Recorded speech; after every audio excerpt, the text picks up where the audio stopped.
With every update to GTA Online, a lot of things change. Some are stated directly in the patch notes, and some of them aren't. They go unnoticed until people like us point them out or find them. In this video, I'm going to go over some of the biggest changes that were made in the Chop Shop update, both known and unknown, as well as some things that didn't get fixed that still unfortunately are plaguing the game.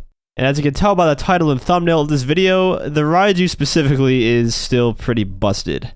But getting into the first one here, this is a pretty big deal all around, and this one is stated directly in the patch notes. Animals are now in online on the Xbox Series X and PS5 versions of the game. I myself have already seen plenty of dogs and cats walking on the sidewalk. I haven't ventured out up north just yet to check out some of the other wildlife, though I'm sure I'll get around to it eventually. A really annoying problem that has been going on for a while now is if you have a ton of bookmarked jobs like I do, if you scrolled through the pages for the longest time, it wouldn't let you go back to the other pages. It would just bug out and glitch out. Well, I'm happy to say that that has been fixed with the update yesterday. It no longer glitches out when trying to go back and forth between pages in bookmarked jobs, and that is so nice. Moving on, Rockstar have given out party hats to celebrate your character's age in the game. So if you are a day one player playing since 2013, you should have 10 total party hats, which is cool. It's kind of a little way to show how long you've been around on this game to other players, and I think it's very unique. I've always wanted to have stuff like as a day one player that I could show off to other people, so this is cool. I believe there are actually 15 hats in total, so does Rockstar expect the current GTA Online to last like until 2028? Because it's impossible anyone could have that even if they were a day one player.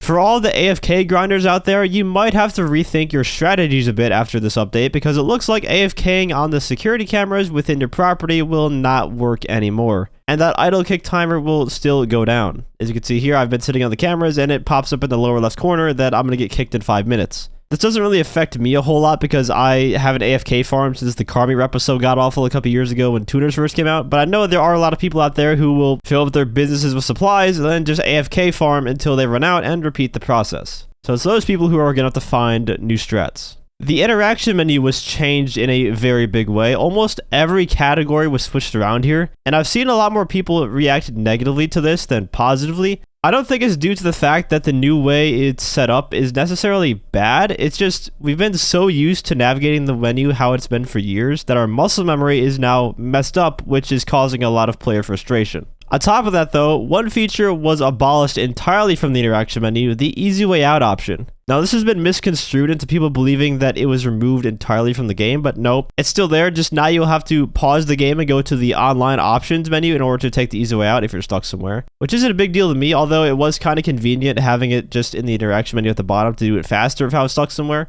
But it's not like this is going to affect me in a huge way. It's more so going to affect the people who would abuse it in PvP, even though those people were already dwindling in numbers because of the cooldown they put in a while ago. One good thing to come from this interaction menu overhaul though, if you're on next-gen consoles specifically, is the garage organization mechanic, allowing you to transfer cars between all garages all from the interaction menu instead of having to drive from garage to garage and wait for very long cooldowns in between. I haven't played around with it a whole lot, but it seems pretty simple to get the hang of and is a much easier way of organizing garages.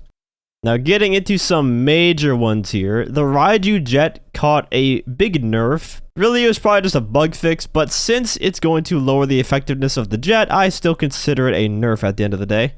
Remember how the Raiju could literally tank bullets for hours? Like we had 2 miniguns shooting at it in a test and it just wasn't going down? Well, that has been fixed, and now you die after consistent fire now, including from NPCs, which is going to make grinding a bit harder with this jet. You're not going to be able to just go straight into gunfire and tank a million bullets and get out of there unscathed anymore. But I want to say the fix they did for this, I feel like is just a band-aid, because now when the jet blows up from bullet gunfire, it always says you committed suicide instead of awarding the other player a kill.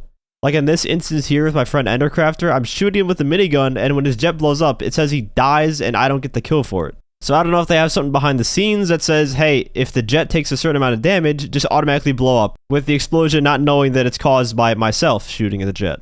But it gets even worse, because the Raiju jet has a brand new bug now, and this one you could argue is even just as powerful as having that basically God mode that it had last update. So it seems that randomly other players just are not going to be able to hear the Raiju jet audio at all. Like the jet makes no sound whatsoever while it's flying around. I'll show you the clip if you guys didn't believe me. Take a listen to this.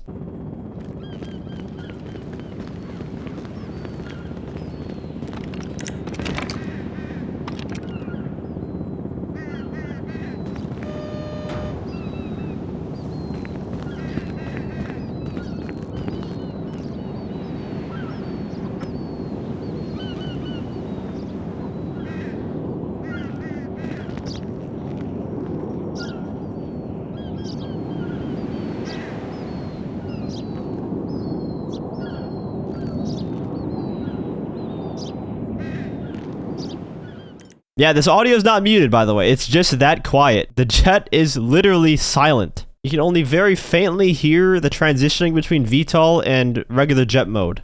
So they ended up fixing the armor issue, but now players still don't get kills even if they shoot the jet up with bullets. It just says they committed suicide. And now on top of that, we have to deal with the jets making no sound, so they can easily just sneak up behind you and kill you. And this is also in combination with the tracer effects, which are still not showing up for other players. Adding it all together, you have a silent jet that makes no noise, the guns make no noise, and they don't show up to enemy players either. It looks like you aren't even getting shot at, but you are, and the only way you can know you're getting shot at is if the bullet hits the ground next to you. Then you'll know when the impact hits. Somehow they made the jet even more broken. If we have to deal with 6 months of silent Raijus, I don't know, man. I might just have to quit air combat. Speaking of armor bugs from the last update, the Monstrosity and Laro, their armor bugs were addressed as well. These two vehicles were being given armor plating with seemingly random chassis upgrades that likely weren't supposed to give them armor, but they did. And that was fun while it lasted. The white Fukuru stun strip on the Laro and the one interior upgrade, the race upgrade on the Monstrosity, those two were giving armor. But now it no longer does that. They no longer give you extra armor, so if these were your daily drivers for free mode, it's probably time to switch up to something armored again, as they no longer will protect you. In the Mercenaries update, Rockstar nerfed the Hydra and laser cannons by a good margin, but there was still a trick that you could use with the quick job feature to make the game think you were in a job, so it would unnerf the cannons while you're still in free mode, and a lot of tryhards and griefers were using that to their advantage, obviously. I'm happy to say that this has now been patched. If you use quick job, it no longer buffs the cannons in free mode for you. A long time feature that has been in the game since I can remember, the player email through the in-game website iFind has been shut down permanently. This might be a result of their new AI moderation tool that they're testing out. Honestly, I don't know too many people who even use that feature regardless, so it was probably pretty useless. And I doubt really anyone cares that it was removed. I know I used it at least a couple times just to troll my friends with it, but yeah, it was mostly a useless feature, especially when the texting exists. Anyways, those are a handful of changes that were made to the game with yesterday's Chop Shop update. Obviously, it's not every single change or addition made, but I wanted to go over the ones that I felt were substantial. Let me know what your thoughts are on these changes down below, and if there's any other things that you have noticed Rockstar changed that I didn't mention in this video, feel free to comment down below as well. If you enjoyed the video or found it helpful, feel free to leave a like, as well as subscribe to my channel for more GTA Online content. I also want to give a huge shout out to all my channel members for your support. If you'd like to become a member for some exclusive perks, you can either use the join button or the link that's down in the description. And as always, thanks for watching, and have a great day.